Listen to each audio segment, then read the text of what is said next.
Welcome to our Thursday live webinar with Rabbi Pinchas Winston. This webinar is sponsored by bringthemhome.org.il as well as Israel 365. You can visit our YouTube at youtube.com/Israel Torah. And for the rabbi's website, we recommend that you go to his website, which is 36.org, where you can find all of his books, lectures, and webinars. And without further ado, this lecture will be entitled Remember What? Rabbi Winston. With a question mark. They go, remember what? Yeah. Time flies by so quickly these days. Everyone seems to speak about it. There's a good reason for it. I mean, technically speaking, you can see why. It's there's so much distraction, so much going on every day in life, and with social media and the news and with the virus and all that. So, it's like anything else in life. The more distracted you are, the less you pay attention to time, and it just seems to slip by. And Wednesday comes around, and it's Shabbos before you know it, and it's Purim already next week, God willing. And it's hard to believe. And of course, that means that Pesach is 1 month away from next week, 5 weeks from this week, B'ezras Hashem. And I always remembered, thinking all around January times, like a good 3 months before Pesach was coming, December, 3-4 months, and then boom, all of a sudden 1 month. And the Zohar speaks about this. There's an idea of time speeding up in advance of Mashiach's arrival. Doesn't say what's going to happen, but it could be for technical reasons, and we certainly see that there's what to be distracted by today in terms of not being able to focus on time, and yet to be ready. That's the whole thing. The whole thing is about readiness. When the Jewish people left Mitzrayim, the night before, they were told to be ready the night before. They had to be dressed, ready to go, with their staffs in their hand, and the things are repackaged up, because everything in life comes down to readiness and preparedness. Because otherwise it goes right by you. Looking for a sign, boom, right, just passes you by, including the Messianic era. It could just happen very, very quickly, and a person get, wow, what? How'd that happen? Where'd that come from? It all makes sense after the fact, but until we get to that point, it's very easy to think that it's not what it seems to be, and then it turns out that it's exactly that thing, and we wonder why we didn't catch it in the first place. So certainly we have to prepare for Purim, and Purim especially, because Purim is the one holiday of all the holidays, is probably the easiest to miss. And the reason why it's so distracting. There's so much going on that day. I mean, Chanukah, not much happens the entire day. If you want to make a Suda, you make a Suda. You can have do something nice. But the essential mitzvah is lighting the menorah, and that's a very specific thing. And it's around sunset, and other than that, there's not much else to do except make latkes, need sufka niyot, and gain a lot of weight. Purim, you have the Megillah twice, in the nighttime and the morning, and it's distracting enough during the Megillah reading. And then you have what's called Mitanos of Yonim, the giving of the gifts to the poor, and you're supposed to do as much of it as possible. You're not even supposed to question anyone that day. Whoever stretches out their hand, you have to give. And the little kids know that, so they keep asking for something. So you have what's called the Mei Purim on hand, give people a shekel, or give more to people who deserve more. And of course, you have the mitzvah of Mashlach Manos, which is more difficult to do this year because of the coronavirus, because you can't get around the same way and come in contact the same way. Although the truth is, technically speaking, Mashlach Manos probably is more relevant this year than ever before, because you're sending it by shaliach, sending it by courier service, so to speak, to another person, not coming in direct contact with them. And that's always a lot of fun. Depends on how many people you decide to give it to. Then, of course, you have the Mishnah, the Suda itself, which comes towards the end of the day. The majority of the meal should take place on Purim. This year, it's much easier because since Purim for most people, it's called what we call Purim Shulash. It's over 3 days because the 14th falls on Friday, Erev Shabbos, so you have to have your meal early in the day. Normally, we have our meal towards the end of the day, but because Shabbos is coming in and you're supposed to have an appetite for Shabbos, so therefore you're not supposed to have a meal so late in the day. So basically people start already in the morning to have their meal. And if you're going to drink, you have to be sober by Shabbos. So it's a faster day. The 15th, of course, is Shabbos. That's relevant to Yerushalayim. And any city that was walled going back to the times of Joshua ben Nun.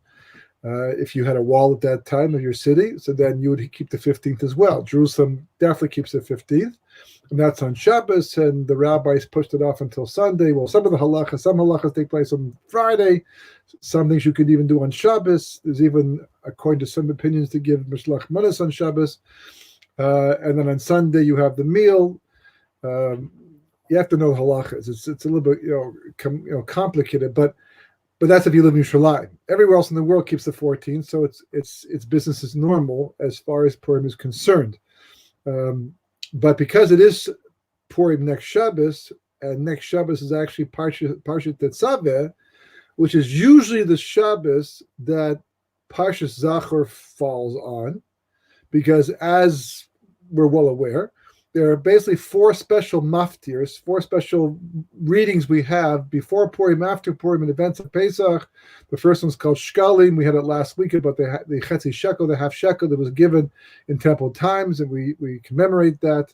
On Tainus Esther, usually we give 3 half shekels on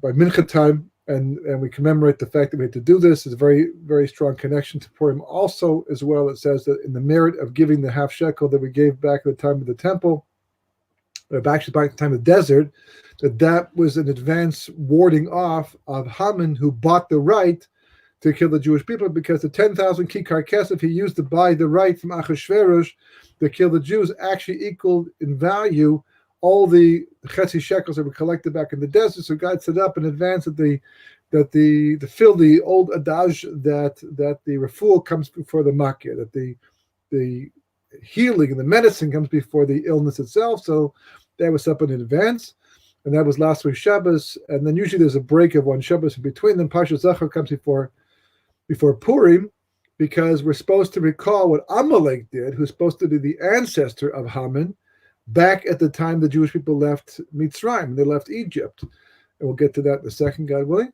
And then the third parsha is Parshas Chodesh, which is the parsha that we read by Rosh Chodesh Nisan, and then Parshas Para, which comes first? Parshas Para. Then that's about the red heifer, because the Jewish people had to be purified with the ashes of the red heifer, a special procedure in Parshas Chukas, in order to be prepared to be able to offer the Korban Pesach. This goes back to the time in Mitzrayim. The Parshot are not in order. That happened earlier than it's actually written down in the Torah, because as we know, there's no actual specific order to the Parshiyot. It depends on what the Torah wants to teach. And the last one, Parshas Chodesh, by Rosh Chodesh Nisan, and then of course Shabbos Hagadol before, but it's not one of the 4 Parshiyot.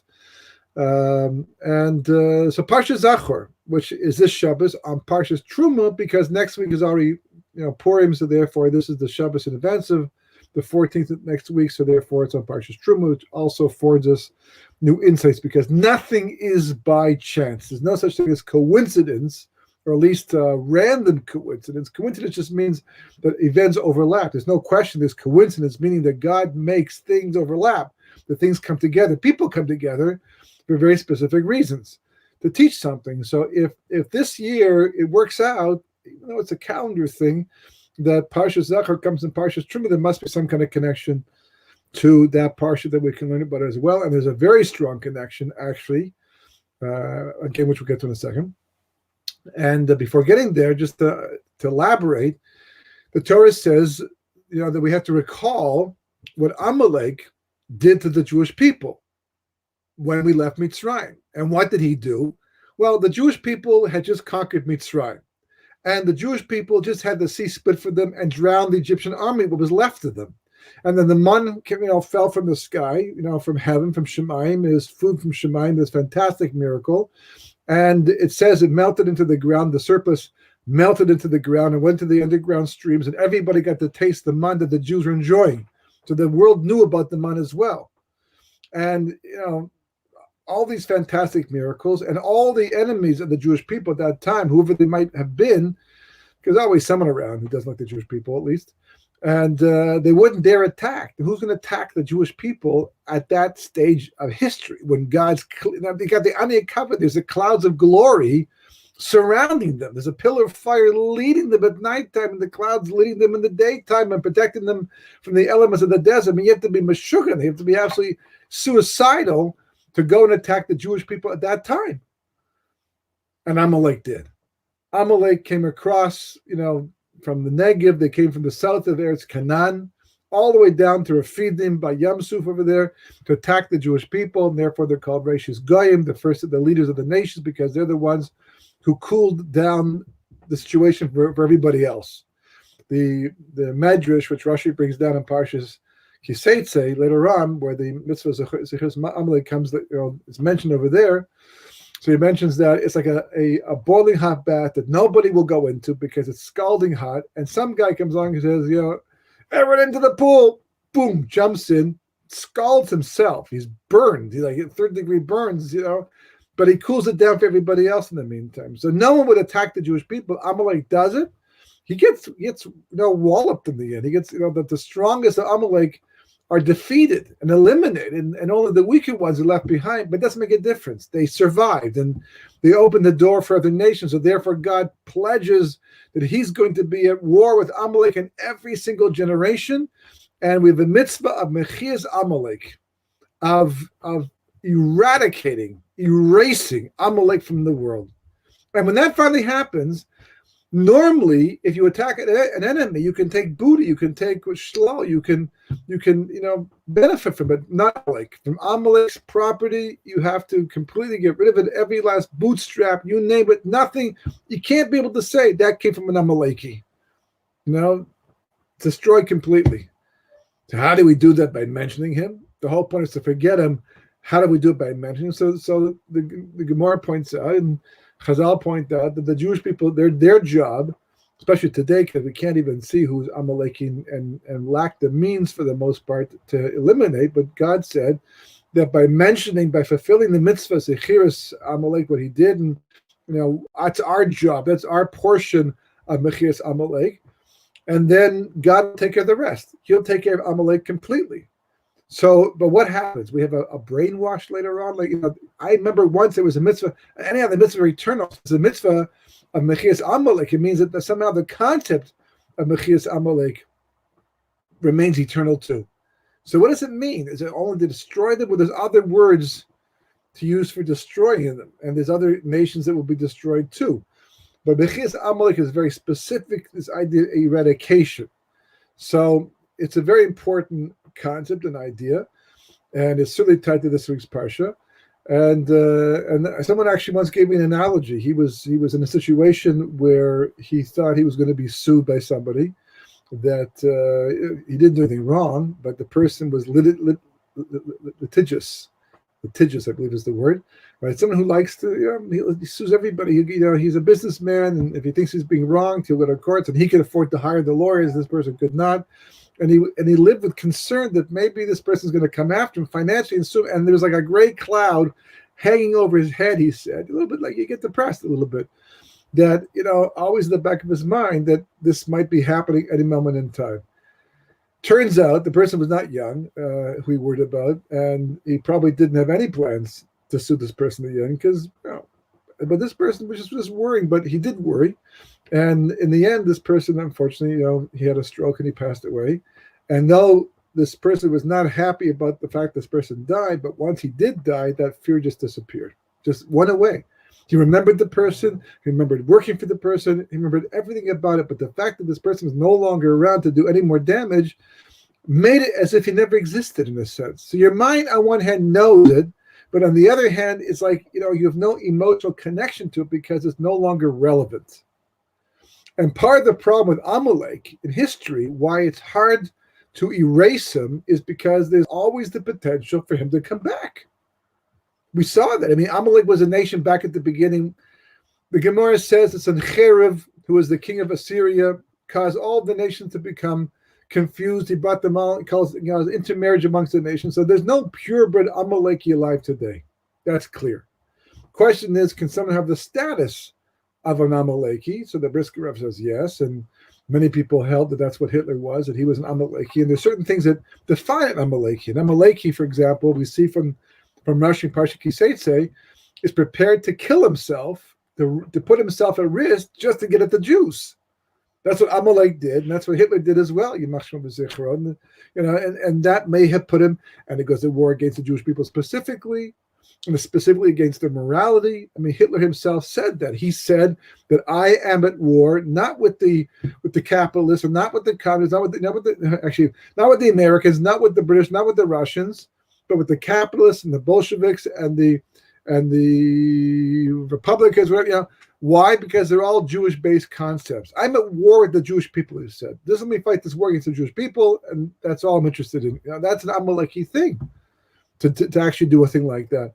So, a lot of questions arise, but the reality is that what Amalek represents primarily, first and foremost, as we see from the Chumash itself, the main war against Amalek is the doubt in divine providence that Amalek creates and that he questions.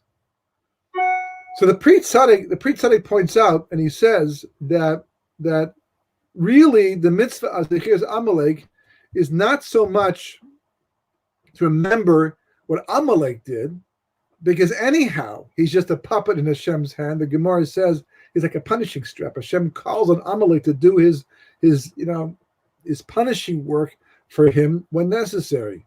The main mitzvah of Zechiras Amalek, this is the remember what? This is the what, right? The main mitzvah is to remember what the Jewish people did to bring on the attack of Amalek. Well, what do they do? Well, Rashi says right there in the Chumash. He's up at the Chumash and Parshas B'Shalach, right after Amalek attacks, and Rashi brings down a story. And he says that the reason why Amalek attacked was because the Jewish people asked a question. Hayesh Hashem birkebenu im ayin. Is God amongst us or not? What does that mean? Why are they asking this question? They're not a bunch of atheists wandering around through history or even agnostics. They clearly believe that God exists. They just witnessed the 10 plagues in Mitzrayim. Very hard to rationalize that one then. Today, people do all the time. But back then, you saw it, you witnessed it, and God spoke, and and then they saw the sea split. That's a very hard miracle to pull off if you're not God. And then, of course, the man fell from Shemaim. So they knew that God existed, and they knew God was amongst them. The clouds of glory were right there. So clearly, God is amongst them. So then what was the question they were asking? Kind of roundabout way of asking, what's with the water? Right? Because the whole thing that sparked the situation was that they ran out of water. Fine, we got food. Excellent, right? But wash it out there with something to drink. Some people can go through a whole meal without drinking. Personally, I need to drink during a meal. So we have all this mud, right? And it's the food. And all of a sudden the water runs out. And the Jewish people are wondering, where's the water? So you go to a wedding, right? Or an office party or someplace, some simcha.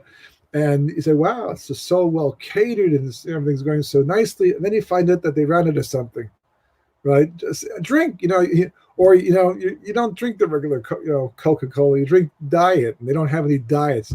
So now you say, what kind of event is this? What kind of affair is this? They don't have that, don't have this, like that. So it's like, yeah, God's done all this for us, 100%. And we're all impressed and grateful for the whole thing. But where's the water? We need water. We can't survive without water. Fine. They had doubts. They had questions. They had doubts. No question about that. That's fine. But then they asked this question: is God amongst us or not? And then because of this, Rashi explains Amalek attacks. That's what gives rise to Amalek. That question, is God amongst us or not? And then Amalek attacks. So, is it a valid question? Well, I mean, they certainly required water. There certainly was doubt. The gematria of Amalek is Suffolk. Suffolk means doubt. Amalek is equal to 240. Suffolk equals 240, and therefore, they're the same thing. That's what Amalek does, right? The word Amalek can be broken up into two words. Ayin, the first letter is an ayin, malak, which means to sever, the severed eye. Amalek severs the eye. Which eye? The physical eye? No, the mind's eye, right? People are clear about God, and all of a sudden the Holocaust comes around, and people start doubting and questioning. Is there really a God? And if there's a God, how can it let the Holocaust happen? And how is it possible that we went through? And the answers seem to fall short. I mean, you could open the Chumash; it's all there. The truth is, it is all there. So what's the problem? And did the Jewish people really doubt if God was amongst them or not? Avraham is told by God, back in Parshas Lech Lecha, right? He's told by God that I am going to bless you with another son. This one will come from Sarah. Sarah Imenu, your wife, okay? Not from Hagar. And this son is going to be your progeny, your spiritual, heir, who's going to inherit what you've accomplished, and you will build your house through him. Wow! Amazing, fantastic. This is the best news I've ever heard in my entire life. And then 37 years later, God says, remember that son we spoke about? Bring him up now as an offering to me, as a korban, ola, right? Bring him up as a korban, and doesn't say shechta, doesn't say slaughter. It just says bring him up as a sacrifice. Now, of course, you assume that if someone tells you to bring up as a sacrifice, it means to sacrifice him, which means killing him. So now Abraham has a very, very confusing situation to deal with. God told me that, he's going to be my heir. And now God's telling me to kill him. He's not married yet, doesn't have children. If he was married with children, it'd be a different story because they're the grandchildren. But there's no children. How will that happen through a dead Yitzchak in the end? And he has doubts. He's wondering, did God change his mind? But God doesn't change his mind. Not really. God doesn't change. So then how does this all work out? How does this fit together? And he has doubt. And the Medrash says that the Sitra Achra, which is just another name also for Amalek too, the spirit of Amalek, the reality, the mystical aspect of Amalek that comes from the spheres up in the worlds above, comes to Avraham Avinu and says, "What are you doing? God promised you. You told people that God doesn't want human sacrifices. It's all fraud. It's all wrong. Don't do it. Don't shech them. Don't bring them up. Don't fulfill this order." Avraham doesn't listen. He goes to Yitzchak and he says, "Do you know what your father plans to do with you? You're not just going to bring up another sacrifice. You are the sacrifice. So run away now while you can." No. If my father says this is what we have to do, so we have to do. If I have to be a sacrifice, I'll be a sacrifice in the end. So eventually he gives up and he can't convince them, and Avraham goes through the whole thing. Finally, just as Avraham is about to shech Yitzchak, so God or an angel says on behalf of God, "Don't do it." I mean, now I get even more doubt. First you said this, then he said that, and then you come back and say this, right? And God said there was no contradiction. There's no problem. There's no paradox here. In the end, I said bring him up as a sacrifice, and you did. Now bring him back down. He's still a sacrifice, but who says a sacrifice has to be killed? And Yitzchak therefore can't leave the land because he has certain laws because of his purity. But God fooled Avraham. He pulled the wool over his eyes. He made him believe that he was going to kill his son, and then said, "I never said that, and therefore you don't have to." And we all lived happily ever after, except for that fact that Sarah died as a result of it. But that's also divine providence in the end. That's also tied to Esther, but we won't get to there right now. And we see, but the main thing, it's important to know, very important to know, that ever since Adam Harishon ate from the Eitz Hadas Tov Hara, the tree of knowledge of good and evil, the world was transformed. It's not the same world anymore, not the world that Adam was created in. What changed? So Kabbalah explains that before the sin, before he ate, Adam lived on the level of emes v'sheker, true and false. True and false. What's true and false? True is like absolute. False is absolute. And as one rabbi put it, if Adam saw a person do something wrong, today if you saw someone doing something wrong, don't do that. That's not good to do. It's wrong. You've wronged somebody. But if Adam saw someone do something wrong, if it was possible, he would have said that's false. It's false. It's just not. There's no basis for it. There's no reality, and that's the clarity that he had before the chet, before the sin. After he ate and even a little before he ate, but as he was going to eat from the Eitz Das Torah, the world was transformed. And it went from the level of emes v'sheker to tov v'ra, good and evil. Now, good and evil sounds like tov, emes and sheker, but it's not.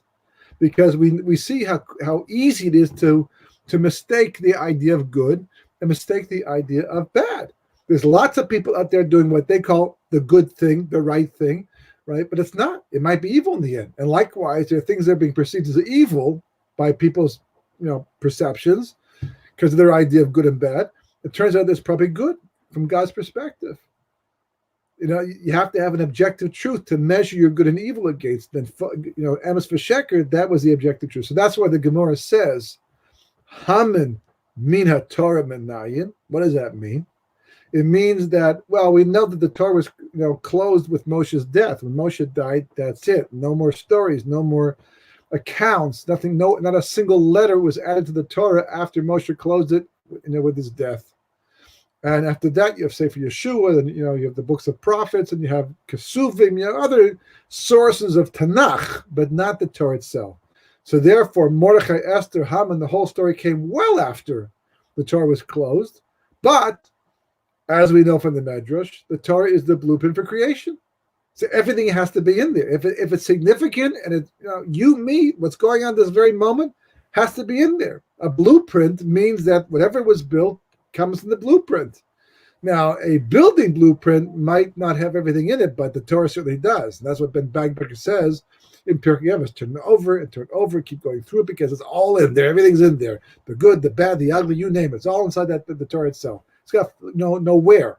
So therefore, the Gemara says, look, Purim is a holiday.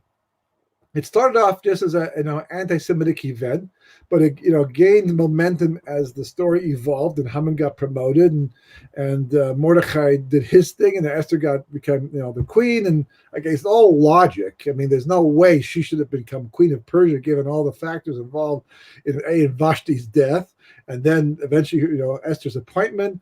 And it began to get biblical status, mystical biblical status to eventually we realized this was something that it's primordial, just like Hanukkah. It's primordial. It goes back to the beginning of creation and God's master plan for all of history. So therefore, everything is in the Torah, and you should be able to find it. The Vilna Gaon says that you can find anything in the Torah, but the less significant it is, the harder it is to find. I mean, clearly the internet is rooted in the tree of knowledge of good and evil. It's just absolutely clear if you know all the parameters, especially since the fact that the year that the internet came into public usage corresponds to actually the hour that Adam ate from the tree of knowledge of good and evil. It's all about knowledge, thus. You can find examples upon example of this idea, but Purim stands out that Purim must somehow have some real obvious basis in Torah itself. So where is that hint when the Gemara comes back and says Hamina Eitz Achalt, right? Because the word mean, like you just say Mina Eitz would be just the normal statement. Hamin, put the hate before the word mean, transforms the word mean into a question. With the internet, did you eat? Right? That's a question now. So because it has the hey, so now it's spelled exactly the same way as Haman. So therefore the Gemara says that this is the Torah hint that there's going to be a Haman. Now, of course, it's not just looking for a word, because there's also Haman, the man in Parshat Beshalach is called Haman, also spelled the same way, and there is a connection for sure. But the Gemara, as the Pri Tzaddik points out, is not asking just where are they mentioned. They're asking, where is the spiritual root that gave rise to the reality of Haman? Happens to be that the word Hamin spells Haman too. But really, the main source of Haman in the Torah was the eating from the Eitz Das Torah. Because why? Because once they did, they created what's called the Ilana Desfeka, the tree of doubt. Their vision became cloudy. They became unclear.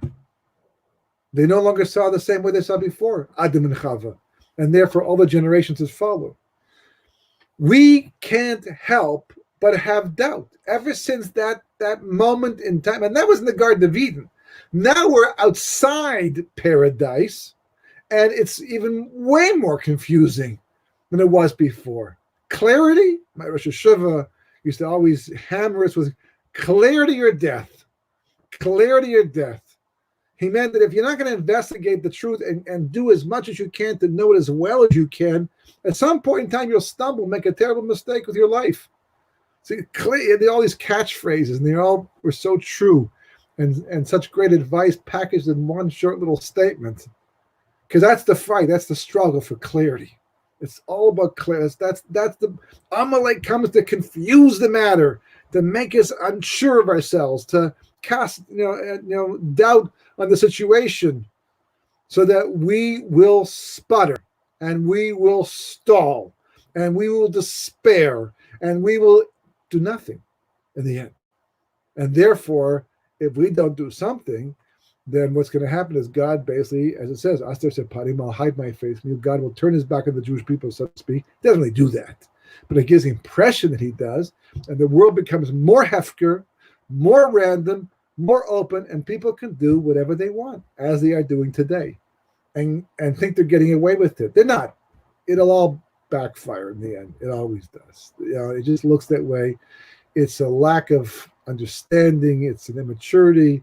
It's a short-sightedness, because history shows that when you go down these paths of immorality, amorality, and you go against what the Torah says, and you disregard and you belittle, eventually the boom is lowered and history corrects itself. That's not history. That's God using history to correct things. But that's what Amalek does, because eat, drink, and be merry, because tomorrow, who knows?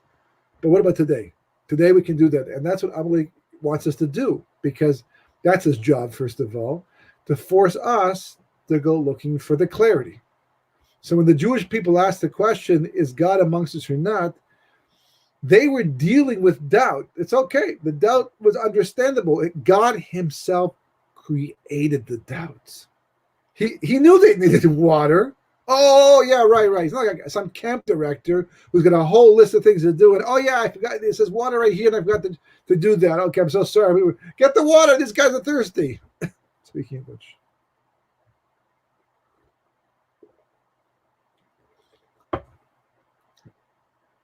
God's perfect. He doesn't forget a thing. Doesn't need to be reminded of anything. If the water ran short, it's because God wanted it to run short, because he wanted them to have that situation. He wanted them to have that doubt. Amalek didn't attack because they had doubt. Amalek attacked because of the way they dealt with the doubts, in a very non-Avraham-like way. Avraham had doubts, 100%. What's going to be? How's this going to fulfill the destiny of the Jewish people? The master plan of creation that I put my entire life into. How? I don't know, but I know one thing for sure. This I know, I'm clear about. God said, bring him up as a sacrifice. That I know for sure. So Adam had doubts even before, but God said, don't eat. Wait, don't eat. Okay, I don't understand. It's not clear to me, but that's what God said.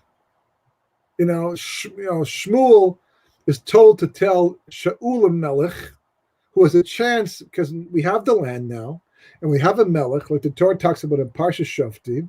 We have a chance now to go to the next stage and ready the world for Mashiach by wiping out Amalek. So Shaul gets the call.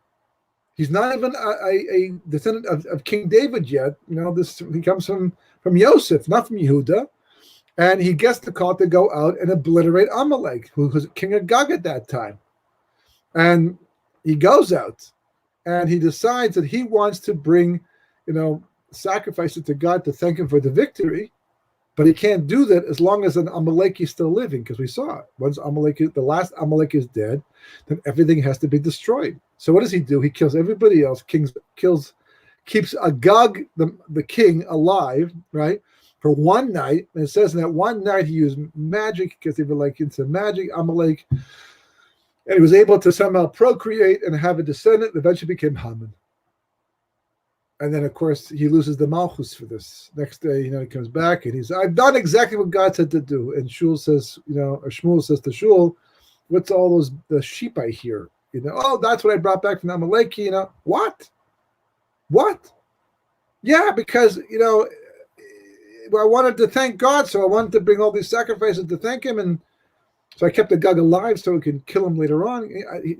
Believe me, Shaul wanted to kill Agag, the king of Amalek, just as much as he wanted to, just as much as any Jew wanted to, and Shmuel wanted to. But he wanted to do this thing by showing his appreciation to God. And this is his solution. And then Shmuel says to him, he says, what do you think God wants more? That you bring these sacrifices. Nice idea. Normally, it's perfectly right, and this is what we should do. In most situations, to show our appreciation to God for the good He gives to us. But if God says, "Kill him, wipe out every last Amaleki," what do you think God wants more? The sacrifices you got by breaking the command, or bring your what you're doing, what God said to do. That's your sacrifice. That's the thing. I really want to bring these animals, but I can't because God said no. That I'm clear about. So then what should the Jewish people have done at that time? They should have said, we don't have water. We don't know what's going to happen. We have no idea where God's going to bring this from, but we have seen up until now that God has been taking care of us. We wonder if God's amongst us, but we're not going to articulate that. We're just going to wait and see. And maybe it's okay. Moshe, Mr. Moshe Rabbeinu, please, our teacher. We just have a question for you. It seems that we're out of water. Any idea what's supposed to happen with that? You work with people, and different mentalities, different temperaments. Some people come at you from the get-go. They're just like something's wrong. Boom, they're all over you. Stress, anger, frustration. Other people are just so polite and kind. They really want to say to you what's going on, but they don't want to upset the balance. They don't want to I don't know if you realize it, but there's no more sugar in the bowl over here. There's no, I was like, oh yeah, we'll get to that. I'm sorry, forgot about that. And everything is resolved while going through all of that. So you go to Moshe and say to Moshe Rabbeinu, we're thirsty. We don't want to, God's been so good to us up until now. He's taking care of every single need, which is why we have the question, because He has been taking care of every single need. So, what do we do now? What should we do? Hang tight. We'll take care of that. Good. Moshe said we're going to take care of it now. Okay? Pass the word around. And they passed it, and it gets resolved. No Amalek, no attack. But they don't do that. They turn it into a complaint. They turn it into a question mark. They turn it into a doubting of God's providence, a lack of trust, a lack of faith. That's the way they dealt with doubt. That's the way they dealt with it. And that's what brought Amalek. Not the doubt itself, fine. How they dealt with the doubt. Because, not really funny, but I remember once talking to somebody. I don't know if he himself was a Holocaust survivor or he was a child of a Holocaust survivor. But he said he wasn't sure that God existed. And so I said, why do you doubt that? And, it's not such a hard question to ask, as so many people do anyhow. And he answered back by saying that, I'm angry at God, so I don't believe in Him. I didn't quite understand what he meant at first, and I just sort of processed it. I said, wait a second. You don't believe in God, but you're angry to Him. Or you are angry at Him, you believe in it. Like, wait, let's start all over again. Do you believe in God? I'm not sure. Why not? Because I'm angry at Him. Well, if you don't know, so you might be angry. You have doubtful anger. If He does exist, I'm angry. If He doesn't exist, I have no anger. He got confused in the end. He couldn't sort it out. He couldn't, what I got out of that, and I think what he got out of that, although he wasn't so ready to admit it, was that he certainly believed in God. He was taking revenge. He had a problem with what happened. He had a problem understanding how God could allow it to happen. And he probably had fear it could happen again, because a lot of us do. And his response to that was, I'll show God. I'll get angry at Him. I'll act as if He doesn't exist. But in the head, his seichel, he knows. How many people, why do bad things happen to good people? The question itself tells you that they do. That's why you're asking it, right? But the problem is not with the question. The question exists. We see it. We witness it. The problem is with the answer. So, what do we do with it? Well, there's lots of answers, and there's so many answers that do not exclude God. I mean, Moshe Rabbeinu himself asked that question. The Gemara says, And God didn't really answer it because the answer was too profound and too sublime at that stage for him to hear it. So but God himself, Moshe's asking God. Moshe saw the problem and he's asking God. So it exists. God exists and the question exists is not a problem. What's the problem? The problem is that our emotions get in the way. We can know things in our heart. How many times have we known the truth about a situation? We should apologize. We can't apologize. You know why? The heart. It's just too painful. I can't get myself to overcome that pain. If I apologize, it's like admitting there's an embarrassment involved. I know it's what I should do. I know it's what I have to do. But I just can't do it. I know that bad things happen to good people. I know it's not a contradiction to the existence of God. But I just can't get over it emotionally that this thing happened. Ad kedei kach that people write books about it and minimize God's involvement. They think that they're being intellectual about it. They're really actually being quite emotional about it. Because if they really wanted the intellectual approach, they go research, because even a Holocaust is actually spoken about right there in Parshas Ki Savo. It's not like it's not mentioned. It's not like, didn't see that coming. No, it's mentioned. We can't believe it happened. And we don't know the culpability that led to it, but the reality, the concept of a Holocaust, right there in Parshat Ki Savo, and Parshat Bechukosai in less detail, and the Midrashim and history, and it goes on and on and on. So that's not the question, is not the issue. Having doubts about that's not the issue. How we deal with the doubts. So this week's Parsha begins talking about Truma. It's called Parshas Truma because a Truma is an elevated offering. The ream to lift up, to elevate. We use the word Truma for a gift, for tzedakah.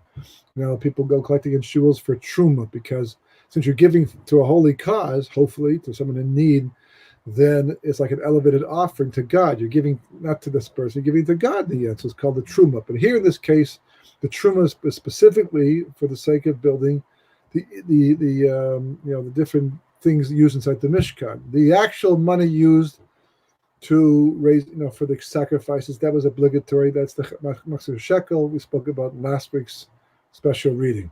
There was another obligatory gift offering you had to give as well, also a small amount of money, but over the course of 3 million people, it adds up, to be able to build the walls and the sockets and different things that the Mishkan depends upon.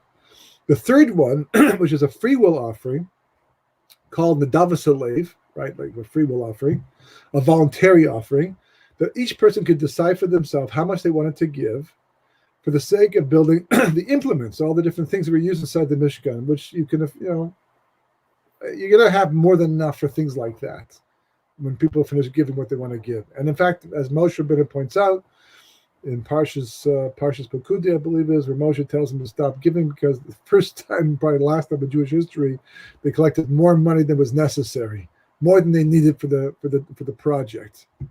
But the words Nedavas Alev literally means a gift offering of the heart, an offering, you volunteer the heart. It's not the money that God wanted, as Rashi points out, and the Gemara says the money belongs to me. You're just giving me back my money. If you don't want to give it to me, I'll take it away from you. The Gemara says, if you don't get tzedakah when you're supposed to, God will make you spend money in ways you don't want to, that you have no merit, right? This guy comes collecting tzedakah, I reach in my pocket, it's painful, I give the money, I get reward, they will to come. I don't do it, so then someone gets a dent in their car, and all of a sudden they have to pay for damages to their car.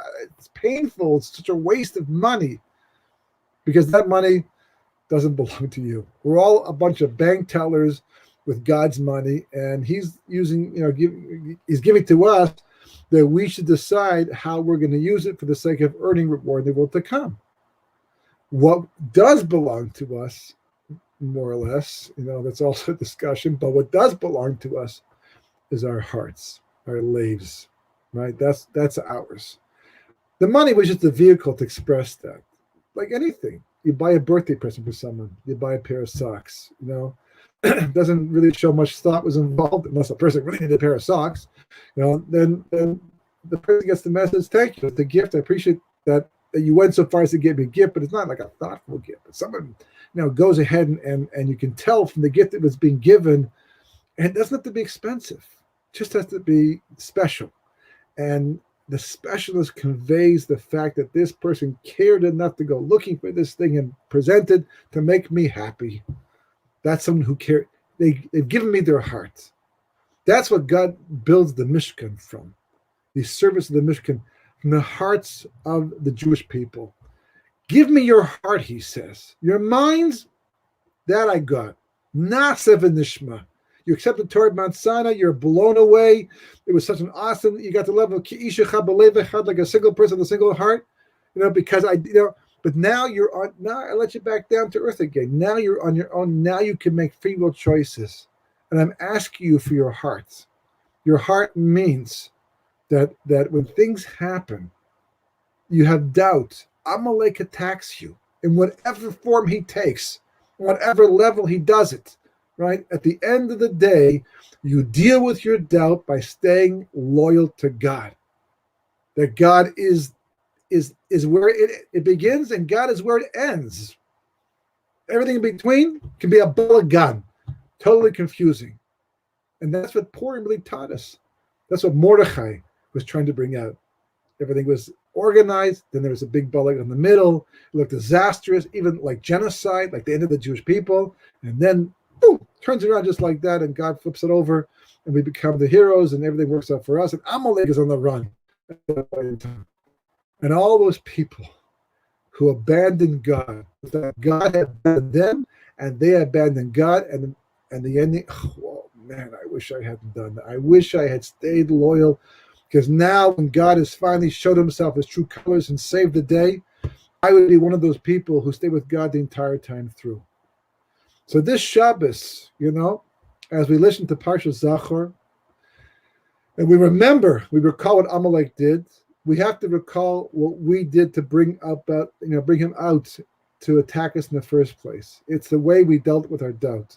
And if we use Purim properly and this opportunity properly, then we'll stay loyal to God the entire way through. We'll have bitachon emunah, we'll trust God, he'll have our hearts. And you'll find out by Pesach time, B'ezras Hashem, there's no greater level of freedom in life than that. Shabbat Shalom. Amazing. Thank you so much. This shir is for Refuah Shlema for Moshe ben Ayelet. He should have a Refuah Shlema Kol Cholei Yisrael.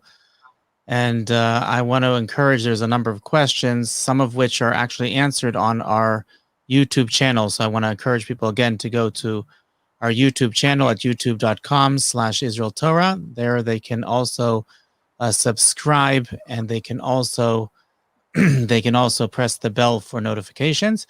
And again, we recommend the rabbi's website at 36.org, where you can find his books and his lectures. And we thank you. We look forward to seeing you next week. I hope we'll have, right before Purim, we'll have the Purim edition. That will be Purim. Next Thursday that will be Purim. So yeah. we'll have to have, well, for you it's Purim. For me it's a third of a Purim. But okay. Oh, yeah, you're right. Right. Okay. So either way, we'll hopefully see each other soon, and we thank you again for your participation. Be well, Shabbat Shalom, and Purim Samech if we don't speak to you until then. Amen. Be well.